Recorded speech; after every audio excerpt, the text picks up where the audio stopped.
Friends, good morning to all of you. Welcome to Chandra ITI।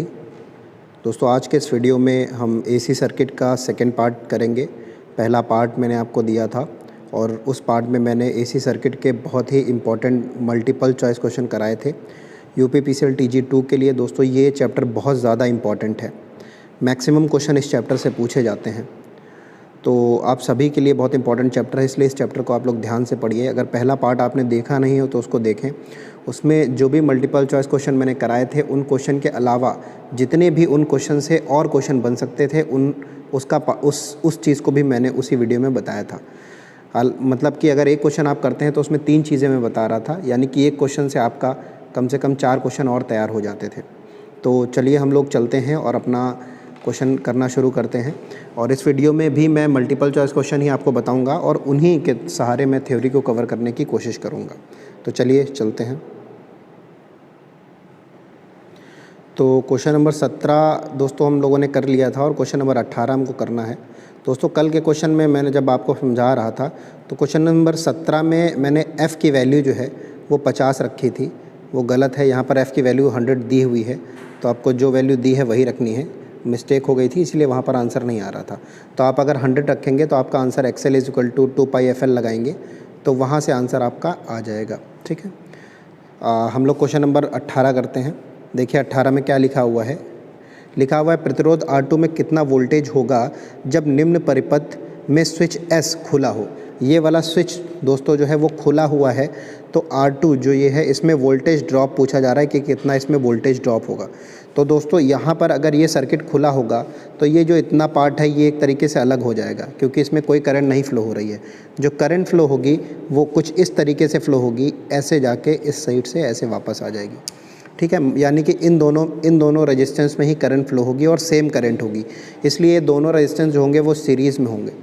और आपको दोस्तों पता है सीरीज़ में जो वोल्टेज होता है वो क्या होता है, डिवाइड होता है, यानी कि बढ़ता है। और पैरेलल में जो वोल्टेज होता है वो सेम रहता है। ये चीज़ आपको पता होनी चाहिए।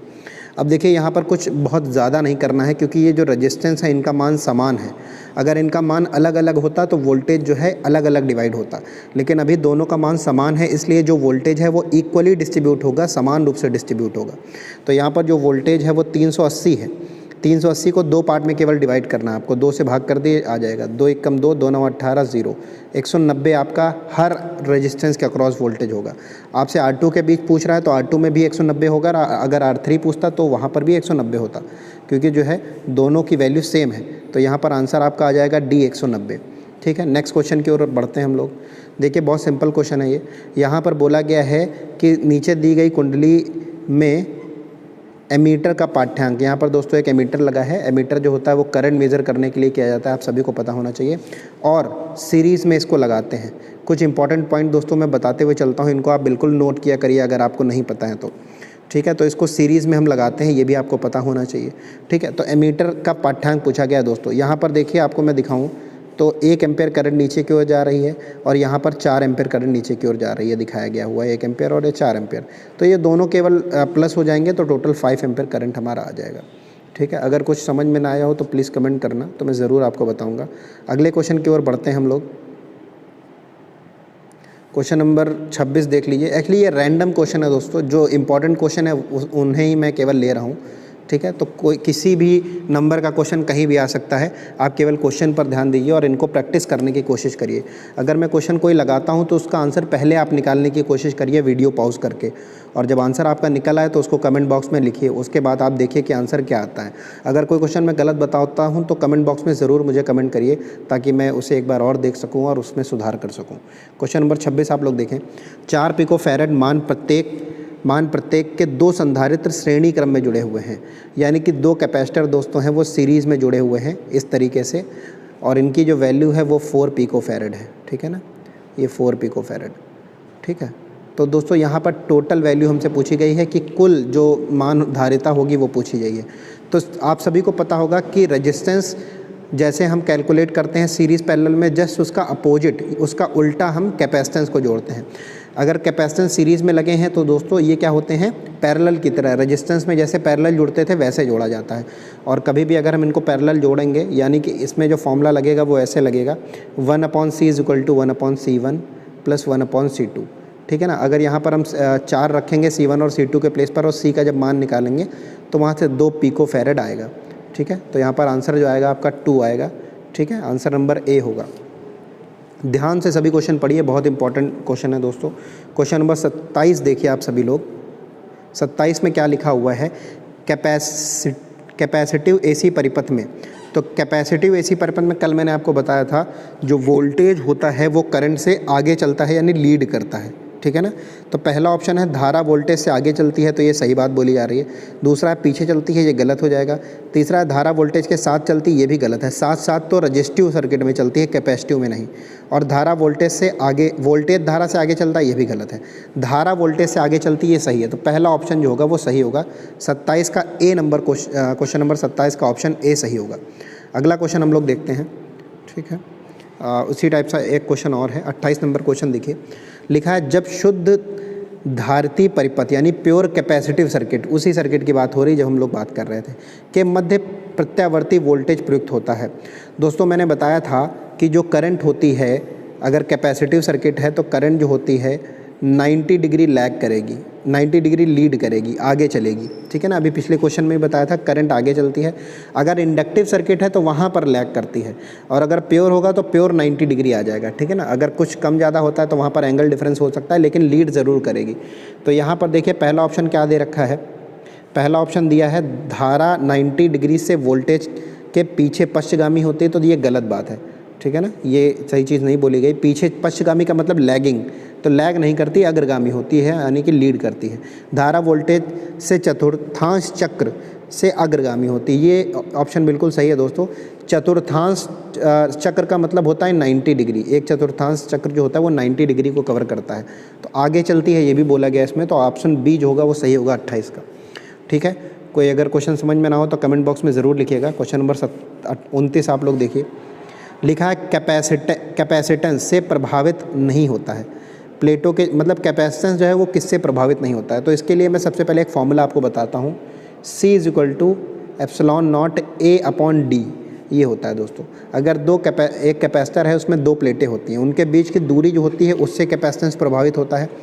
प्लेटों का जो क्षेत्रफल होता है उससे भी कैपेसिटेंस प्रभावित होता है। तो यानी कि क्षेत्रफल से भी प्रभावित होगा, बीच की दूरी से भी प्रभावित होगा, और ये ε0 जो होती है वो वैद्युतशीलता होती है, यानी वैद्युत पदार्थ से भी प्रभावित होगा, लेकिन आवृत्ति से प्रभावित नहीं होगा, क्योंकि यहाँ पर फॉर्मूले में कोई भी फ्रीक्वेंसी नहीं है, कहीं पर भी f नहीं है। इसलिए इसका आंसर जो होगा 29 का वो आपका आवृत्ति होगा, ठीक है। समझ में आया होगा, आशा है। अगला क्वेश्चन करते हैं। क्वेश्चन नंबर 32 आप लोग देखें। लिखा हुआ है एसी परिपथ के धारिती प्रतिघात XC को ज्ञात करने का सूत्र। तो XC को ज्ञात करने का सूत्र इसमें पूछा जा रहा है दोस्तों। तो XC का फॉर्मूला मैं बता दूं, XC = होता है 1/ωc, और ओमेगा का वैल्यू जो होता है वो 2πf होता है। तो 1/2πf और C साथ में लगा हुआ है, तो 1/2πfc आंसर इसका होगा, ठीक है। तो XC = 1/2πfc, यानी कि C आंसर सही होगा, ठीक है। इसी टाइप से अगर आपसे कभी पूछता है XL, ठीक है, एक मिनट रुक जाइए थोड़ा सा, हाँ ये देखिए XL की वैल्यू अगर आपसे पूछता है XL, तो XL जो है वो ω/L होता है, अपॉन में नहीं होता, और ओमेगा की वैल्यू 2πf होती है, और उसके साथ L आपको लगा देना, यानी कि ये 1/, नहीं होगा, ठीक है ना। तो 32 का जो आंसर होगा वो C होगा। क्वेश्चन नंबर 33 हम लोग करने की कोशिश करते हैं। क्वेश्चन नंबर 33 में देखिए क्या लिखा हुआ है, चित्र में दर्शाए गए परिपथ की कुल धारिता ज्ञात कीजिए, यानी कि कैपेसिटेंस ज्ञात करना है, ठीक है। इस टाइप से रेजिस्टेंस जैसे लगे होते हैं वैसे ही कैपेसिटेंस लगा हुआ है।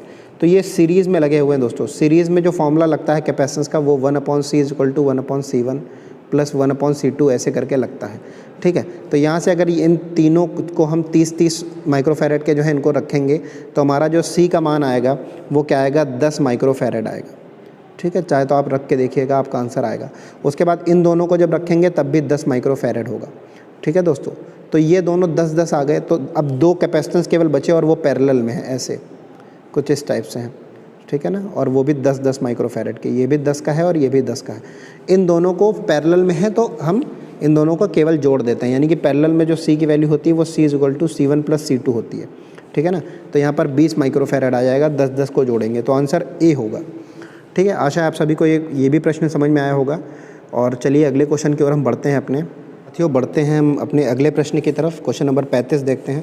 35 में क्या लिखा है, यदि Pt वास्तविक शक्ति तथा Pa आभासी शक्ति है तो शक्ति घटक यानी कि पावर फैक्टर की बात बोली जा रही है दोस्तों। पावर फैक्टर के लिए संबंध सही होगा। तो देखिए पावर फैक्टर की कुछ बेसिक इन्फॉर्मेशन है वो आपको मैं दे दूं। देखिए पावर फैक्टर क्या होता है, यहाँ पर मैं लिख देता हूँ पावर फैक्टर, ठीक है ना। पावर फैक्टर सबसे पहली परिभाषा जो होगी, ये मान लीजिए वोल्टेज है और ये धारा है, तो वोल्टेज और धारा के बीच का जो एंगल होता है थीटा या फाई कह लीजिए, वोल्टेज और धारा के बीच के एंगल के कोसाइन एंगल यानी कि कोज्या को हम क्या कहते हैं, पावर फैक्टर। इसीलिए इसको दोस्तों कॉस फाई बोलते हैं। एंगल तो होगा लेकिन कॉस के साथ जो होगा उसको पावर फैक्टर बोलेंगे, ठीक है ना। तो ये वोल्टेज और धारा के बीच की एंगल की कोज्या को हम क्या बोलते हैं, पावर फैक्टर। तो पहली परिभाषा तो ये हो गई। दूसरी परिभाषा दोस्तों कॉस फाई इक्वल टू होती है R/Z, ठीक है ना, प्रतिरोध बटे प्रतिबाधा। ये भी बहुत इंपॉर्टेंट परिभाषा है दोस्तों, ये भी याद रखिएगा, ठीक है।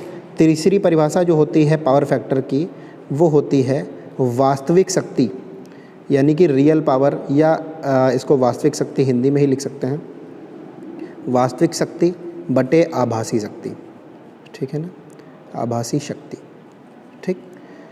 अब आपको मैं देखिए इसका आंसर पहले हम लोग करते हैं। तो इसका क्या होगा, वास्तविक शक्ति बटे आभासी शक्ति यानी सी आंसर होगा पावर फैक्टर का।